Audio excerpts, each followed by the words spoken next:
जय श्री राम दोस्तों शिवा स्टोरी में आप सभी का स्वागत है। ज्ञानवर्धक कहानियां में आज जो हम कहानी लेकर आए हैं वो है माता सीता की यह रोचक कथा है। यह कहानी सीता माता कहती है और श्री राम इसे सुना करते थे। दोस्तों, चैनल को सब्सक्राइब नहीं किए हैं तो चैनल को सब्सक्राइब जरूर कर ले। मैं इसी तरह का ज्ञानवर्धक कहानियां लेकर रोज आता हूँ। तो चलिए कहानी की ओर बढ़ते हैं। एक दिन श्री राम भगवान को किसी काम के लिए बाहर जाना पड़ा तो सीता माता कहने लगी, भगवान मेरा तो 12 वर्ष का नित्य नियम, अब आप बाहर जा रहे हैं तो मैं अपनी कहानी किसे सुनाऊंगी। श्री राम ने कहा कि तुम कुएं के पाल पर जाकर बैठ जाना और वहाँ जो औरत पानी भरने आएगी उन्हें अपनी कहानी सुना देना। न सीता माता कुएं की पाल पर जाकर बैठ जाती है। एक स्त्री आती है, उनसे रेशम की जरी की साड़ी पहनी रखी थी और सोने का घड़ा ले रखा था। सीता माता उसे देखकर कहती है कि बहन मेरा 12 वर्ष का नित्यनेम सुन लो। पर वह स्त्री बोलती है कि मैं तुम्हारा नित्यनेम सुनूंगी तो मुझे घर जाने में देर हो जाएगी और मेरी सास मुझसे लड़ेगी। उसने कहानी नहीं सुनी और चली गई। उसी रेशम जरी की साड़ी फट गई और सोने का घड़ा मिट्टी के घड़े में बदल गया।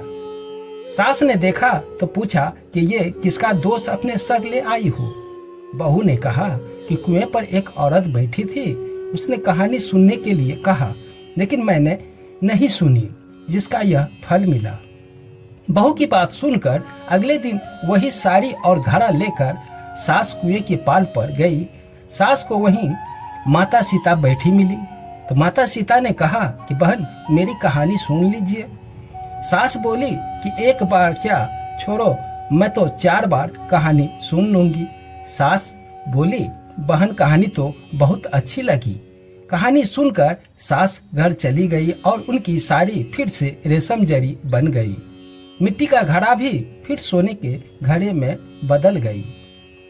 बहू कहने लगी, सासू माँ आपने ये सब कैसे किया। सास ने कहा कि बहू तू दोष लगा के आई थी और मैं अब दोष उतार कर आई हूँ। बहू ने फिर पूछा कि वह कुएं वाली स्त्री कौन है। सास बोली कि वे सीता माता थी, वे पुराने से नया कर देती है, खाली घर में भंडार भर देती है, वह लक्ष्मी जी का वास घर में कर देती है, आदमी की जो भी इच्छा हो उसे वह पूरा कर देती है। बहू बोली कि ऐसी कहानी मुझे भी सुना दो। सास बोली ठीक है तुम भी सुनो और सास ने कहानी शुरू कर दी। कहानी सुनकर बहू बोली कि कहानी तो बहुत अच्छी है। सास ने कहा तो ठीक है, इस कहानी को रोज कहा करेंगे। अब सास बहू रोज सवेरे उठती, नहाती धोती और पूजा करने के बाद निषेध की सीता की कहानी कहती। एक दिन उसके यहाँ एक पड़ोसन की औरत आई और बोली कि बहन जरा सी आँच दे देना। तो यह बोली आँच तो अभी हमने जला ही नहीं है। पड़ोसन ने कहा कि तुम सुबह 4 बजे उठकर क्या कर रही हो। फिर उन्होंने कहा कि सुबह उठकर हम पूजा पाठ करते हैं, फिर सीता माता की नेम की कहानी सुनते हैं। पड़ोसन ने उनकी बात सुनकर फिर कहा सीता माता की कहानी कहने से तुम्हें क्या मिला है। वे बोली कि इनकी कहानी कहने से घर में भंडार भर जाते हैं, सारे काम सिद्ध होने लगते हैं, मन की इच्छा भी पूरी होती है। पड़ोसन कहती है कि बहन ऐसी कहानी तो मुझे भी सुना दो। फिर वह बोली ठीक है तुम भी यह कहानी सुन लो। सारी कहानी सुनने के बाद पड़ोसन कहने लगी बहन कहानी तो मुझे बहुत अच्छी लगी।